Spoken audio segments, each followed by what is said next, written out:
to exercise our common qualities or united of a life of faith.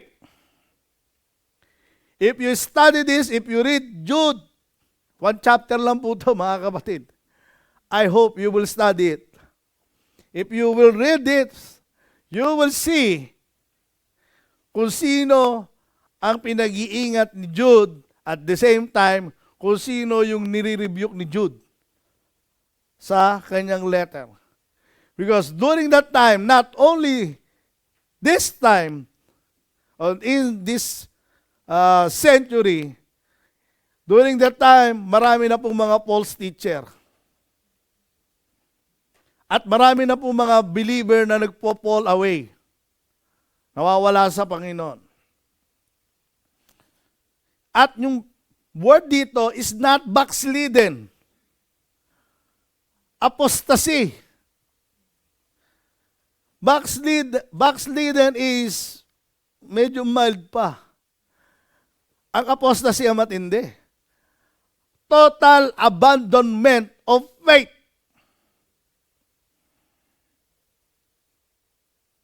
Pag sinabing total abandonment of faith, iniwanan mo yung pananampalataya mo. Lord, I don't need you now in my life. I renounce my faith. Yun ang ibig sabihin ng apostasy. Not me, Lord. Just an example. And I don't want the enemy, the devil, catch that word. In Jesus' name. But I'm trying my point here. So, as God's temple under attack by intimidating enemies, forces of false teachers, Jude is also calling all the believers that time to build up their faith, to strengthen themselves in the most holy faith, spiritually. Your most holy faith here is about how to defend their faith, apologetics. Pinag-usapan namin po kahapon yan. Apology is not about asking forgiveness on your wrongdoing. Apologetics is the art and science on how to defend your faith. For example, someone is questioning your faith, you know how to defend it. Kaya nga sabi sa Bible, always give an answer sa mga question. Yun ang apologetics. Because in verse 3 said, Dear friends, I have been eagerly planning to write to you about salvation. We all share. But now, I find that I must write about something else. Hindi lang about salvation. Urging you to defend the faith that God has entrusted once for all time to His holy people. And this is one of the foundation of Christian life, is to defend our faith so that we will become more strong in Christ. Amen. So Jude advised here on the best way to stay strong in the struggle against false teacher. Ang dami ng false teacher dati, mga kapatid. Hindi lang ngayon. They are more than about those people you heard sa media, ay sa social media, even in the Philippines. Na kapag nakita mo daw yung mukha niya, nakita mo na si Lord. It's more than that. And to those who fall away into advance in faith. By this, Jude specifically means is to get more to the teaching that the apostles delivered them as followers of Christ. So, ibig sabihin, Jude is urging the believers that time, the follower of Christ, to get more serious, to dig deeper in the apostles' teaching that they have been teaching. And it is in Acts 2:42. They devoted themselves to the apostles' teaching and to fellowship and to the breaking of bread and to prayer. The question is now, what is the apostles' teaching? It is not the apostles' creed. The apostles' teaching is the teaching that they learned from the Lord Jesus Christ when they were still with the Lord Jesus Christ. Yun ang teaching na dala-dala nila. At yun yung teaching na kung saan nabasa nyo sa gospel. At yun din ang kaya kung bakit ipinanganak ang mga epistle, because it was started in the gospel. And it was applied in the book of Acts.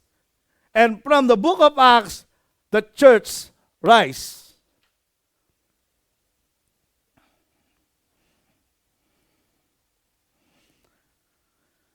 So, Jude is telling them to get serious in the apostles' teaching. And to make their faith more strong, they need the power of the Holy Spirit and keeping also the love of God. So, you get serious with the Word of God, and while getting serious in the Word of God, you need the empowerment of the Holy Spirit. Holy Scriptures and Holy Spirit joined together. But si Jude may dinagdag dito. Hindi lang yon. Ano yung dinagdag niya? Keep yourselves in God's love. So, holy love. Tatlo yun. Kahit meron kang scripture, empowered ka ng Holy Spirit, but if you don't love someone in an agape way, Christian love, na kahit ano pa ang itsura niya, kahit ano pa amoy niya, you still need to love that person. Besides, hindi lang naman sa iyo namatay ang Panginoong Hesus, pati sa Kanya. Ang kasunod doon, while waiting, sabi. That is verse 20 to 21. Church, did you know why I preach and teach these past 3 Sundays a deeper Word of God coming out from the teaching of Christology? So that we will keep our faith strong.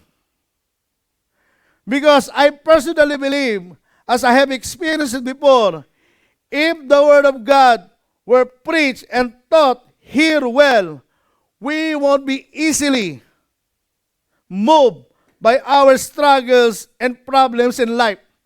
Amen.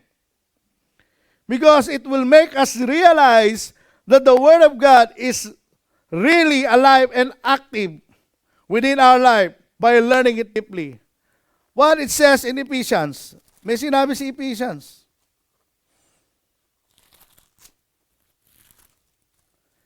Ephesians chapter 4. Verse 14. Paul said to the church of Ephesians, then we will no longer be infants, tossed back and forth by the waves, and blown here and there by every wind of teaching, by the cunning and craftiness of people in their deceitful scheming. Instead, speaking the truth in love, we will grow to become every respect the mature body of Him who has the head, that is Christ. From Him, the whole body joined and held together by every supporting ligament grows, builds itself in love as each part does its work. But I'm trying to point is the verse 14. Sabi niya rito, then we will no longer be infants tossed back on. Kasi alam niyo kung bakit? Why I'm teaching you a deep Word of God now?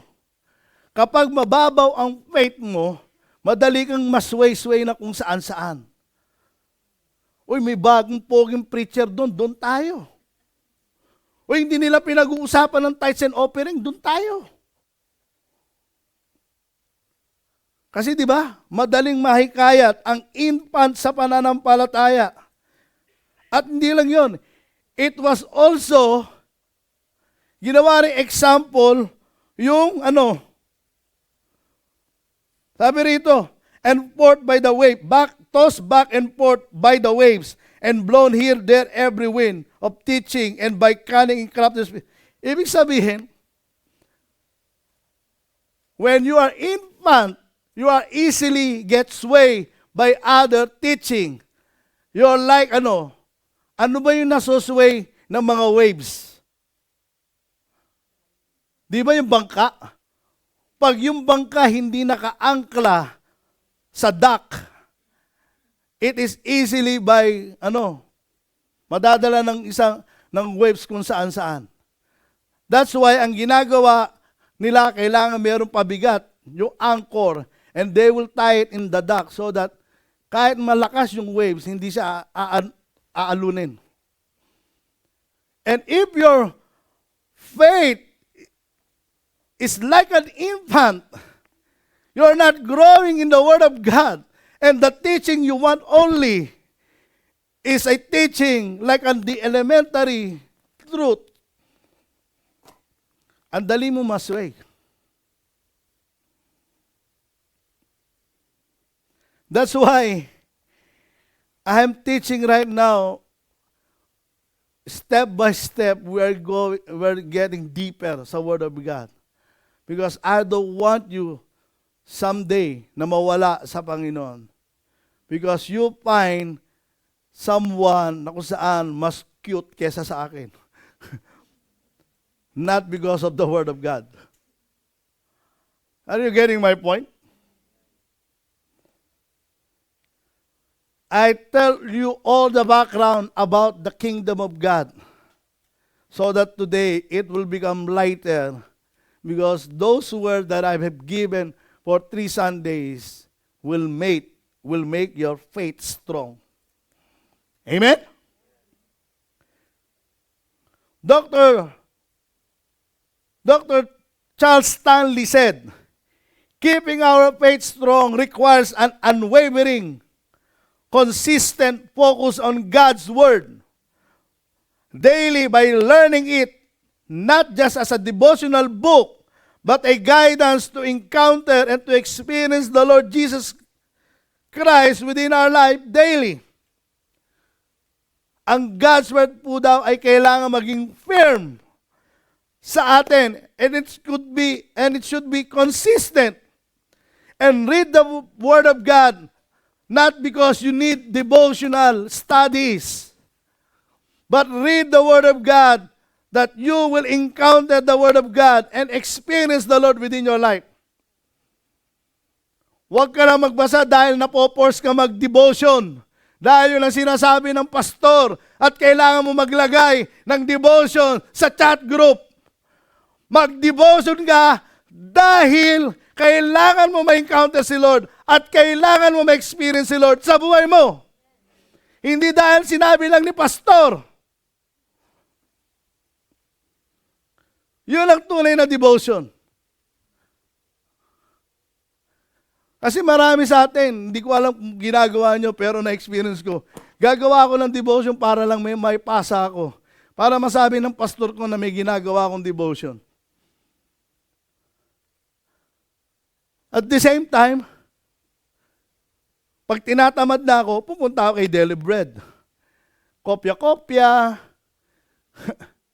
Minsan may narinig akong pastor, nagbasa ako ng preaching sa online, narinig ko yung preaching niya, kung ano yung sinabi nung nabasa ko sa online, parehas na parehas, pati yung mga verses, pati title, pati example. Gusto ko sabihin sana sa pastor, sana binigay mo na lang sa akin yung copy, nabasa ko na yan eh. Website yan, preaching.com.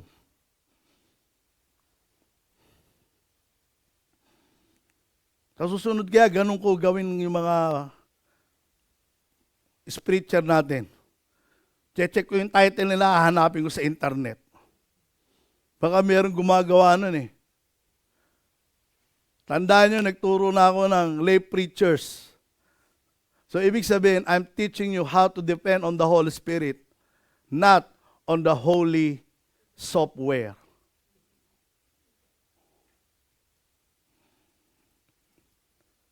Study the Word of God as a guidance to encounter the Holy Spirit and experience it.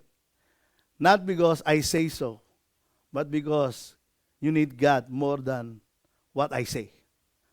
Amen? Ano pa sabi ni Charles Stanley? Helping us to change our character through the power of the Holy Spirit rather than on personal feelings. When you read the Word of God, study the Word of God, go deeply with the Word of God. You need to change your character. Hindi yung ayaw kong umatin ng church. Bakit? Ang tapang ng pastor. Uwag. Di naman kita pinipilit eh. Pag di na ako umatin ng church dyan, magkukulang ang tithes and offering nila.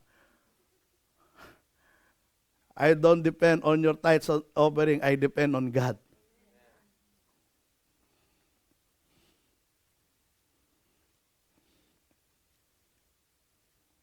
Alamin ko kaya kung sino yung mga hindi nagtatights dito. Kasi pwede ko yung karapatan ko yun. As a pastor, I can check every time. But I don't do it. You know why? I respect you. And it's between you and God alone. Pero sa tiyak ko, alam ng mga treasurer, alam ng treasurer kung sino hindi. Siya nag-check lagi, pati yung mga checker eh. Oh! Wala. Buti na lang, hindi ganun sila rito.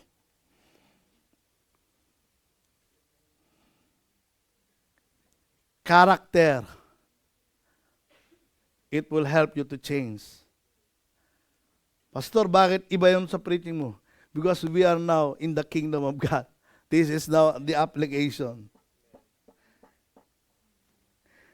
Building by developing a deep personal relationship with God, actively listening to His voice, and practicing the obedience to His will.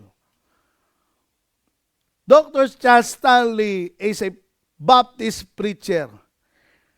But he said this, actively listening to His voice.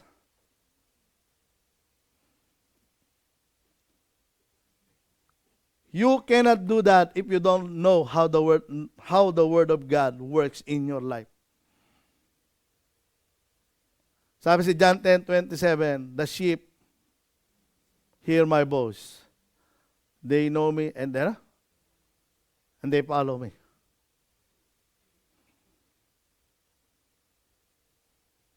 Who is Dr. Charles Stanley? He was born in 1932 but he died on 2023. So 3 years na siyang patay. But this is his ministry. A pastor who preached the Word of God for over 60 years, reaching millions globally through In Touch Ministry, which he founded in 1977. Kapapanganak ko pa lang nun. His sermons were translated into 127 languages and broadcast in over 126 countries, reaching over 115 million homes weekly. And approximately, he had 12 to 15,000 members in the church before he died. Then, according to the statistic, nobody left his congregation until pandemic hits us globally. Reports say around 2022 indicate that the average weekly in-person attendance was significantly lower, with estimates suggesting it was well under 3,225 people. So meaning, sa tagal niya nagpapastor, mali yun ba't 1923 yun? So, sa tagal niya nagpapastor mga kapatid, nung pandemic lang bumaba yung average ng attendance. But, yung mga pinagministera niya noon pa, no one left the church. Even though the teaching is getting deeper. because they know their faith are getting stronger with that word. Amen? And just imagine, church, for 60 years, how many sermons he already made? This is only my estimation based on a calculation of 52 weeks per year. Over 60 years, you will make 3,120 sermons already. But a well-known teacher like Dr. Charles Stanley will not only preach a 52 weeks per year. It is more than that. Tama?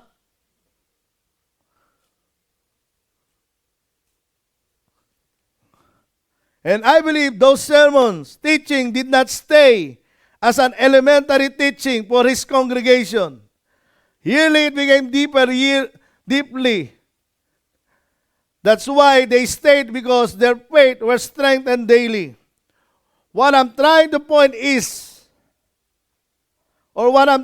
out in this, we need to excel in learning the Word of God from basic teaching to advanced teaching. That's why I'm exposing now the truth about the kingdom of God. And this kingdom of God, it is within us, spiritually, and for the future, physically, when Christ returned. When He returned on the second coming.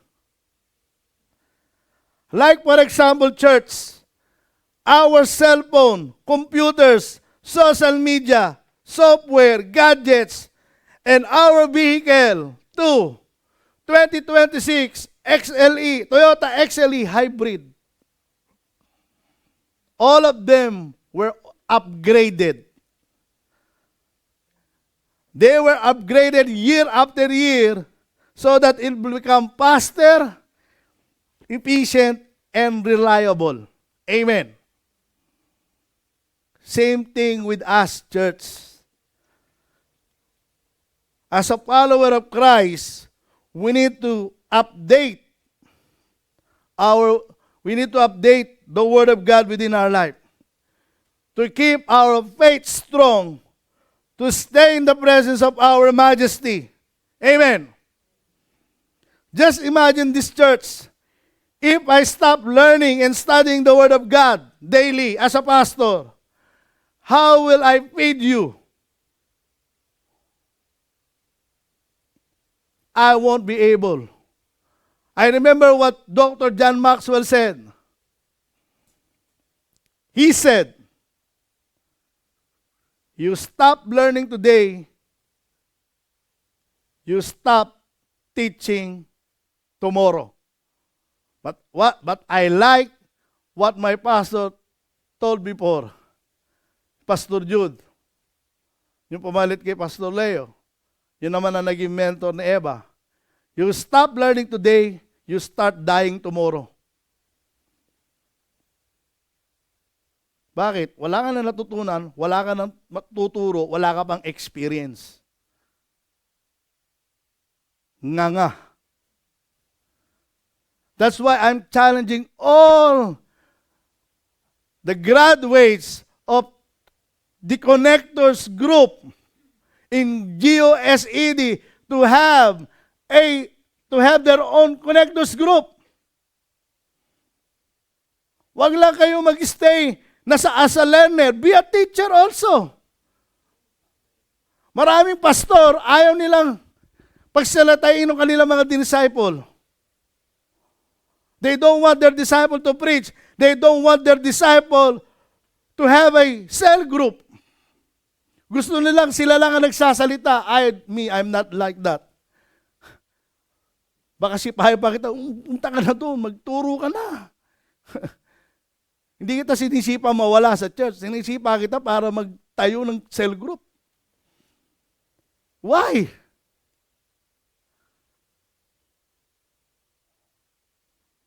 Because I cannot do it alone. You need to disciple too.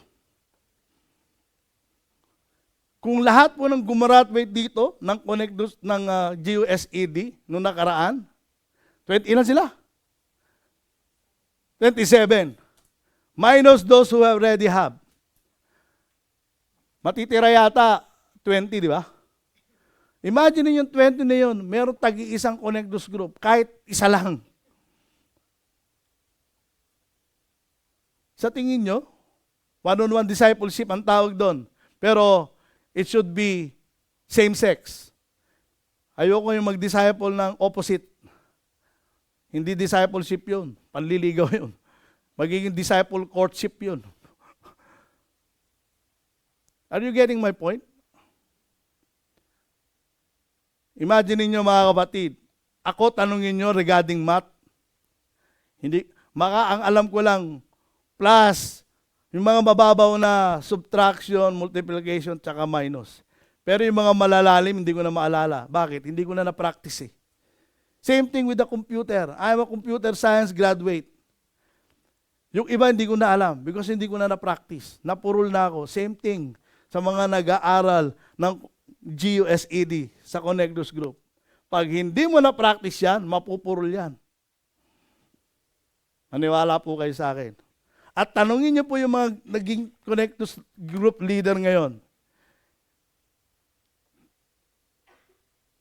Nung pinakinggan nila, natuto sila. Pero nung sila na ang humahawak ng Connectus Group, mas lalong lumalim ang kanilang pagkaunawa sa kanilang pinag-aaralan. Kasi hindi lang nila naintindihan, na-apply pa nila sa buhay nila. At meron pa sinasabi ang Holy Spirit sa kanila na iba. Nadadagdagan ng kanilang learning. Hello! You need to start pioneering a Connectus Group. And if you want one, may ipapasa ako sa inyo. Kung gusto nyo. Doon, maganda doon, sa ipapasa ko. Balit taktakan ng utak doon. Tanungan kayo. Matututo ka doon sa nagtatanong. Ako gusto ko may nagtatanong sa akin, lalo ako natututo eh.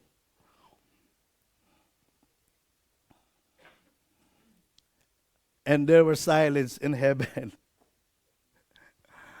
Why am I saying this? It will help you to keep your faith strong. Hebrews 5:11, 6, verses 1 to 3. We have much to say about this. Sabi ng author ng Hebrew. But it is hard to make it clear to you because you no longer try to understand. In fact, though by this time you ought to be teachers. Tingnan nyo, dapat mga teacher na kayo eh. You need someone to teach you to the elementary truths of God's Word of all over again. Kailangan turuan ka na naman ng basic all over again. You need milk, not solid food. Anyone who lives on milk, being still an infant, it is not acquainted with the teaching about righteousness. But solid food is for the mature, who by constant use have trained themselves to distinguish good from evil. So, ibig sabihin, kapag mature ka sa Word of God, you has a discerning spirit. Nadi-distinguish mo yung good at yung evil. But if you are an infant in the Word of God, you will never discern the good and bad. Nung pinag-aralan ko po itong Hebrews, I was struck by the Holy Spirit. That's why I go deeper. At nung pinag-aralan ko mga kapatid, wala pa ako sa Bible school. Binasa-basa ko lang. At naintindihan ko yung mga sinabi. And that's why I try na mag-aral ako sa Bible school. Not to learn, but to be transformed also. Ibig sabihin, not to learn only. Verse 6, chapter 6, therefore let us move beyond the elementary teaching about Christ and be taken forward to maturity, not laying again the foundation of repentance from acts that leads to death, and faith in God, instruction about cleansing rites, the laying of hands, the resurrection of the dead, and the eternal judgment, and God permitting, we will do so. Kasi yung elementary truths, elementary teaching truth about Christ ay yung mga basic, di ba? Salvation. Yun ang mga basic eh. Salvation, be part of the discipleship, love God, yan ang mga basic. Pero yung magiging malalim ka, resurrection of the dead, yan, parte na ng eschatology, eternal judgment, eschatology. Ano yung eschatology? The doctrine of end times, the doctrine of lasting, the doctrine of the second coming. Diba? So, kailangan daw nawawala ka dun sa basic.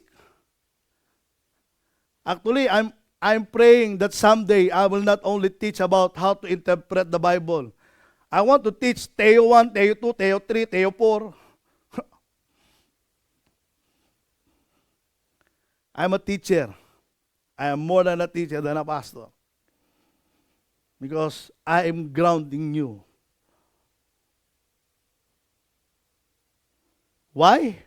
Because I want your faith strong. Hindi kayo madaling masway kung saan-saan. Amen! Para yung faith ninyo hindi lang hype. Alam niyo yung hype? Yung hype? Oh, nandun ang elevation worship, let's go. Tapos, pagdating ng concert ng elevation, on fire ka. Oh, post ka pa sa social media. I'm here at the elevation concert. Lugdag ka pa sa video. Pagbalik mo sa church, yung ginagawa mo doon sa concert, nakaganon ka lang sa church. Eh yung kagabi, on fire ka sa praise and worship ng Hillsong tuloy, ng elevation. Ba't ngayon nasa loob ka ng church? Hindi ka makalundag-lundag, hindi ka makapalakpak. Wala kasi doon si Chris Brown, si Brandon Lake. Sino pa ba mga worship leader nun? Ang meron lang, wala doon si Pastor Stephen Pertic. Ang nandun lang, Stephen Porclip. I'm only speaking what I have experienced, church. A lot of people attending concert, Christian concert, they are on fire on that night. Pero pag uwi nila sa church, balik sila sa dati. And I don't want you to become a hype Christian. I want you to become a Christian who are strong in faith. Actually, maganda kanina yung mensahe ni Pastor Armando Monico eh. Gasgas na daw ang pangalang Christian ngayon. Anyone can be a Christian. Kaya binago niya yung terminology, Christ-centered Christian. Christ-centered family. Because 80% daw can tell that they are a Christian. But they are not living with the identity of Christ. Yung Christ-centered Christian, they will live in the identity of Christ. Tinira niya nga yung Halloween eh. If you are living in a Christ-centered family, you will not wear, anong sinabi niya? Si Cookie Monster ba yun? Pokemon.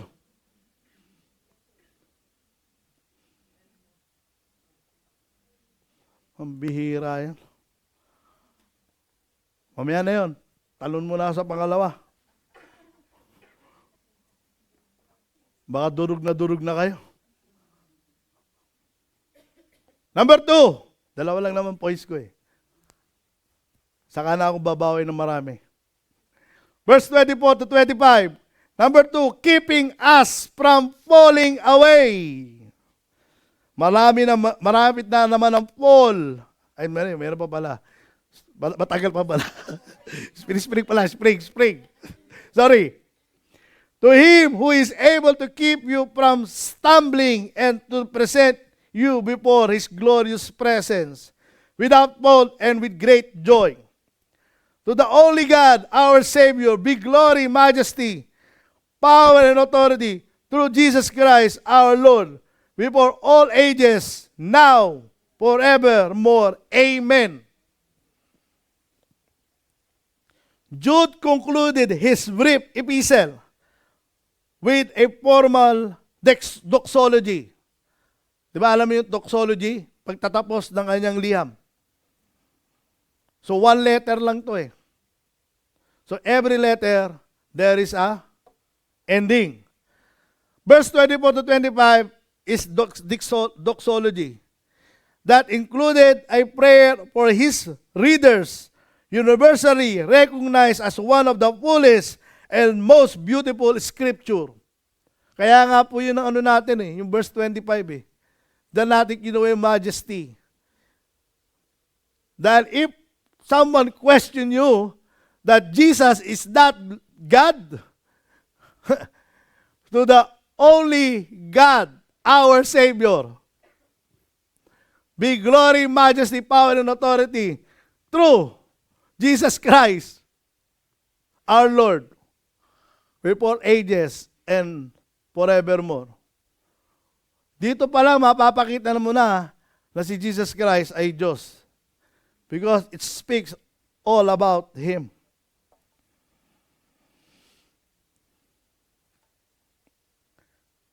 The Apostle Jude wanted to assure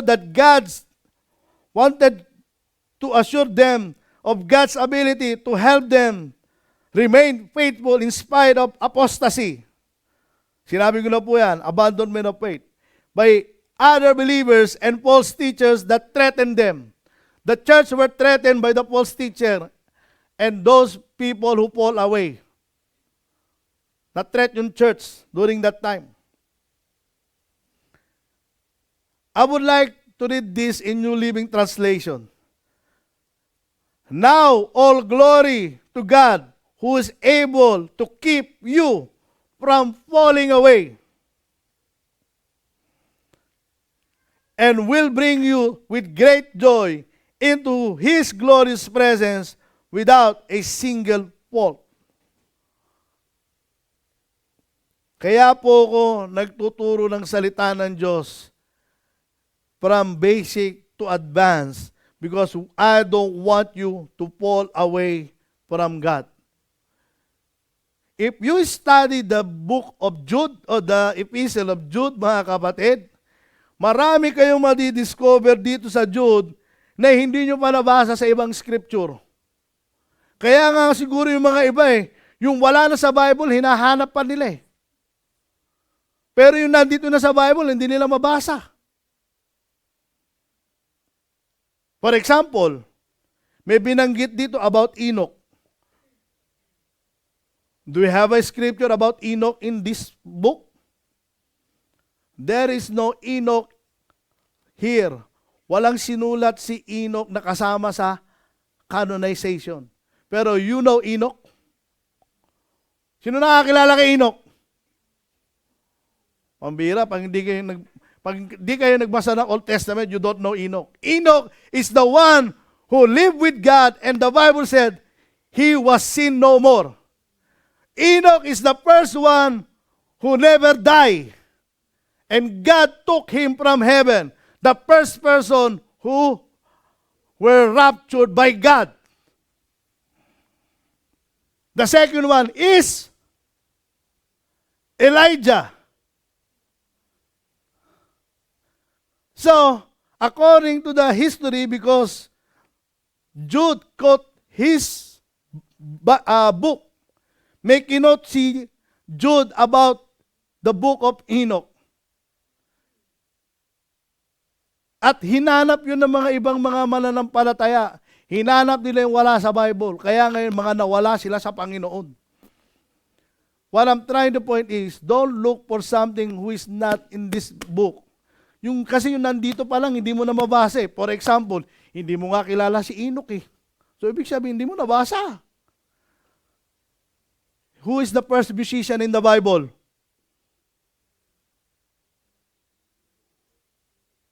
Lahat ng musician, sino first musician in the Bible? Stepty. Jubal. The first person who played and string.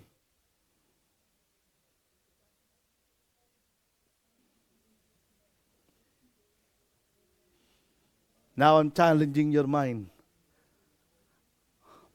And my favorite Bible character, the longest name in the Bible, Mahaler Shalal-Hashbaz. Anak ni?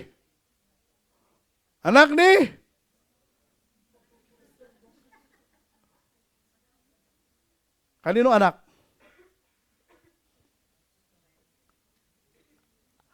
Isaiah.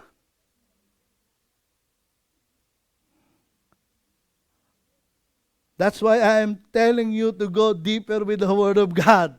Study it so that you will never fall away. Ang dami nyo pang hindi nababasa sa Bible, mga kapatid. Tigilan nyo muna maganood ng teleserye.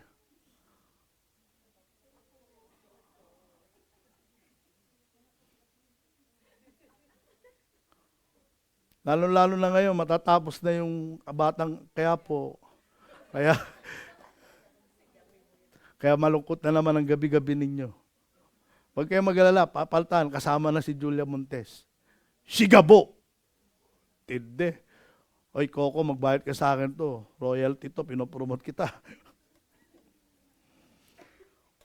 Kidding aside, mga kapatid, emphasizing the truth that the follower of Christ should be always on the winning side. You are a believer of Christ, you always should be in the part of the winning side.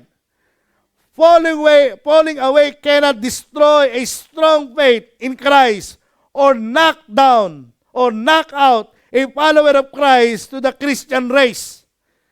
That's why I'm teaching you deeply so that you will never fall away. So that you will become a winner, mga kapatid. Si Pastor Rioel, nung Wednesday, magkasama kami. Nagkapi-kapi kami dun sa Cloverdale, tapat ng Winners. Sabi niya, ayoko pumunta dyan sa Winners. Kasi pagkatapos mong pumasok sa Winners, imbis na winner ka, loser ka eh. Tawa ko, sabi ko, inisip ko, ay, ubos yung pera mo. Pagaling. Sabi ko, pag pastor, mautak eh. Pira, tawa ko lang tao eh. Mga kapatid, verse 24-25 of Jude is his conclusion. Jude described God as the only God, our Savior, glorifying as majesty, having sovereign and omnipotence, or all powerful, and full authority.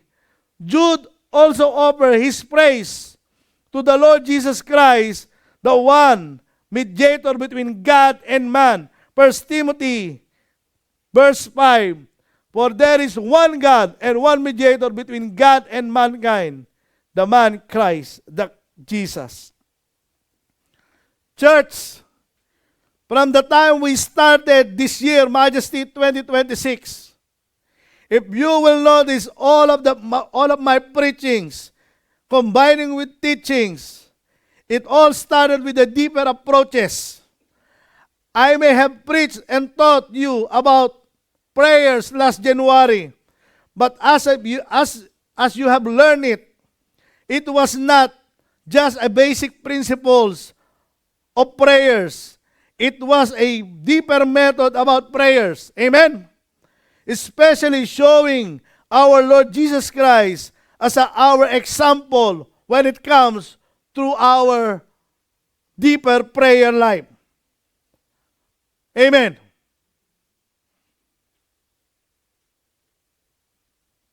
I even digest about the Lord's Prayer. It is a prayer message, but it has a different approach. Para ma-challenge tayo na mag-pray, mga kapatid. I am praying that someday, like what I heard to one of the pastor before, sabi niya, ang Sunday namin ay umaabot ng 15,000 attendance. But every Wednesday that we have a prayer gathering, sabi niya, it doubled the size. The attender of our prayer gathering is 30,000. Mas mahal daw ng mga congregation niya ang prayer service kesa sa Sunday. Nung narinig ko, sabi ko, wow. Yung matin sa prayer gathering natin, online na nga lang. Wala pa sa kalahati yata ng matin ng Sunday. Lalo ng dawn prayer.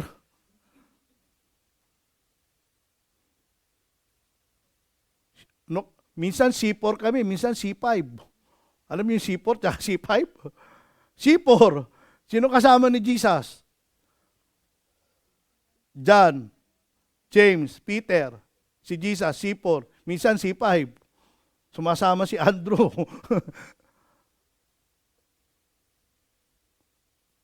Kala ko, sabi ko, Lord, ngayon tinuro ko na yung preparation. Tiyak marami nang aatin ng Wednesday. Marami nang aatin ng dawn prayer.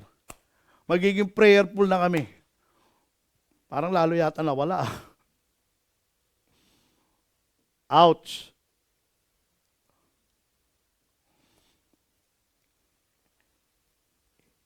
Learning has an application, mga kapatid.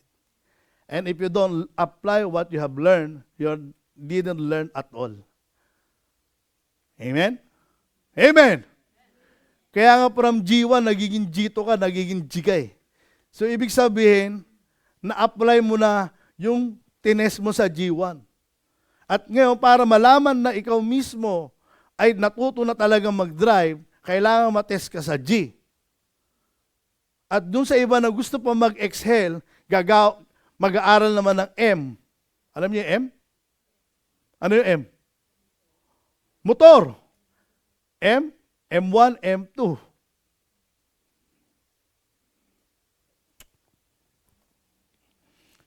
Yung iba, yung M daw, mahal. Iba yun.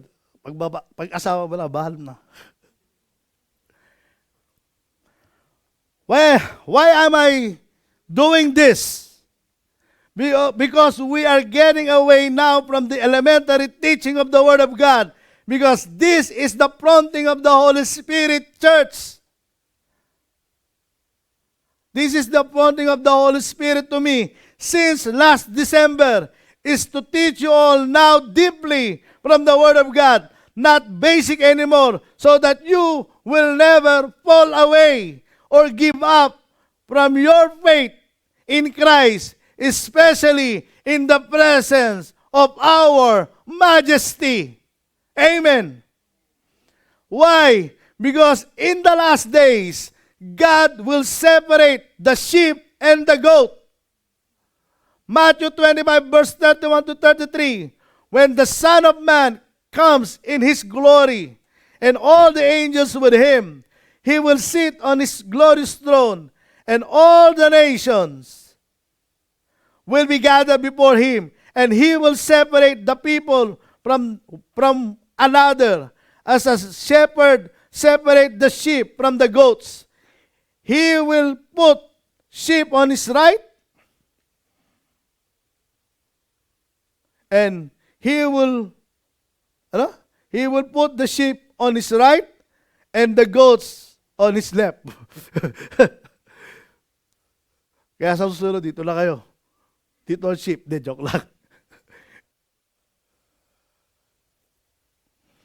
Paghihiwalayin daw ni Lord kung sino yung sheep sa goat.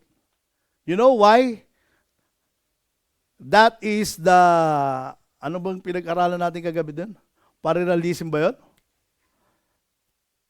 Kung bakit niya hinalintulad ang mananampalataya sa sheep at sa goat? Kasi po mga kapatid, yung mga sheep, the more na malamig, the more nagsasama-sama sila para maging mainit sa isa't isa. Pero ang goat, the more na malamig, the more sila naghihiwalay. Di ba yung mga taong nagtatampo sa church?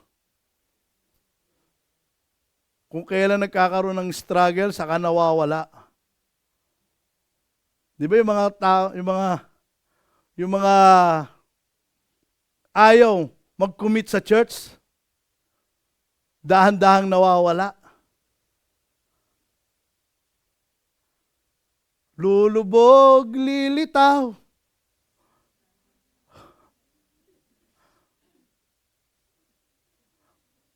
Ano sabi ni Don Cua?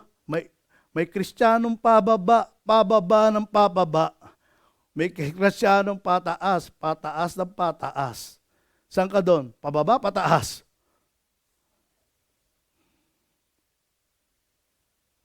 Ang sheep, the more na malamig ang lugar, the more sila nagsasama. Because they feel yung warm ng bawat isa. Pero yung goat, kung kailan malamig, naghihiwalay. Wala silang pakialam sa kasama nila. Now the question is, are you a goat or are you a sheep? That when testing come, nag-i-stay ka sa isa't isa.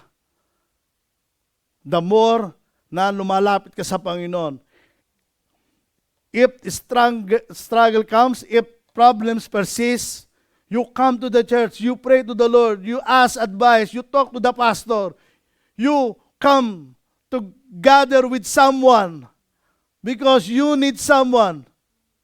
Yun ang lumalago.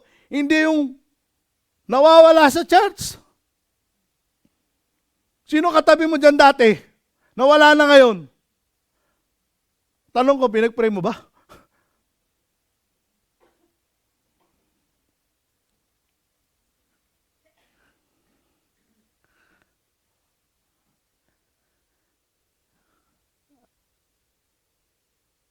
Ano pa magandang ko sabihin, mga kapatid? Same thing with charcoal. Uling. Tanggalin mo yung isang uling doon sa nagbabagang uling, mawawala yung apoy, di ba? Mawawala yung init. Pero pag binalik mo yung charcoal, kasama niya mga uling, it will burn again. Amen? So, hindi po pwedeng nag-iisa ka lang. You need someone to get on fire in the Holy Spirit. Amen. That's why there is a prayer gathering to join together. Yes, you can pray by yourself, but you need someone to pray with you so that the ignition of the fire of the Holy Spirit will start from you. So that you will never fall away. Mga kapatid, tigilan na natin ang hiya. Hindi tayo kabayo para mahiya. Join with us. Be a part of this ministry.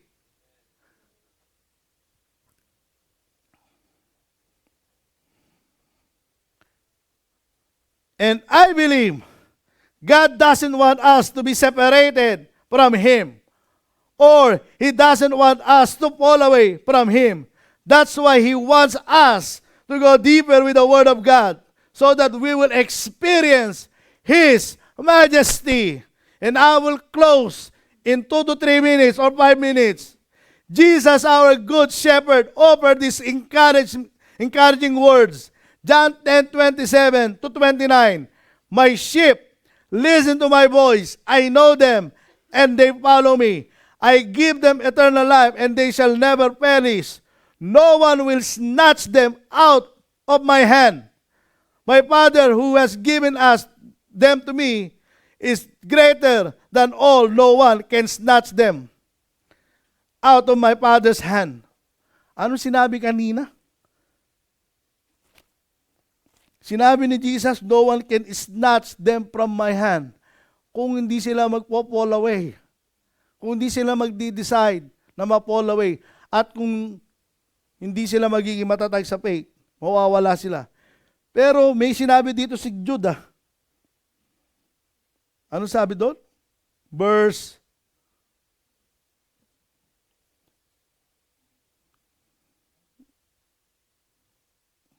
Be merciful to those who doubt. Save them. Save others by snatching them from the fire.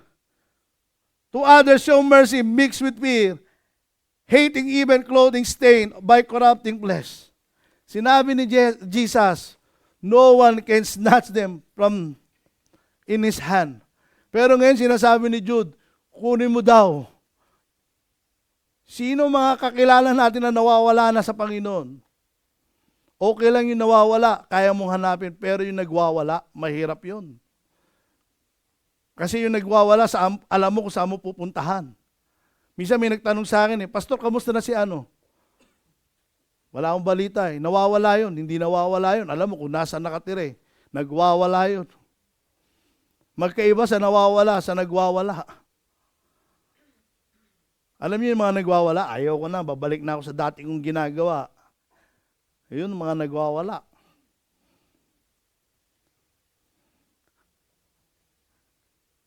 No one can snatch you in the palm of God unless you allow it na mawala kayo. So, are you a sheep or a goat? That's why don't fall away from God and keep your faith strong in the presence of His Majesty.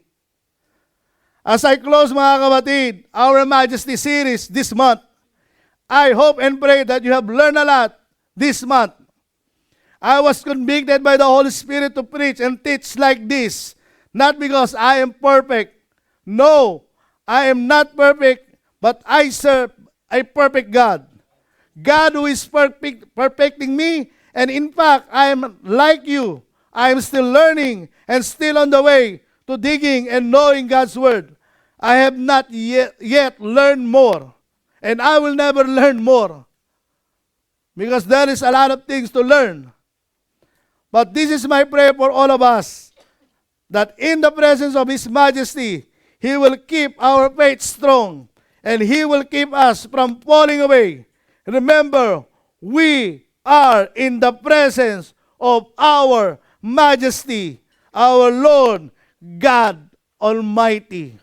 Amen? So mga kapatid, let's go to His presence. As we sing this song, let's embrace what we have learned this month. Hallelujah. Hallelujah, Lord. Amen. Let's all stand, brothers and Hallelujah. sisters, and let's sing this song. Yes, Lord.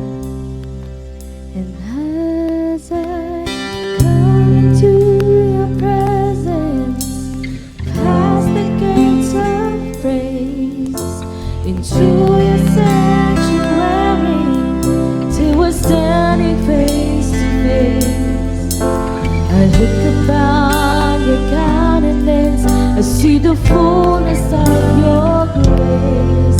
I can only bow down. Once again, let's sing as I come.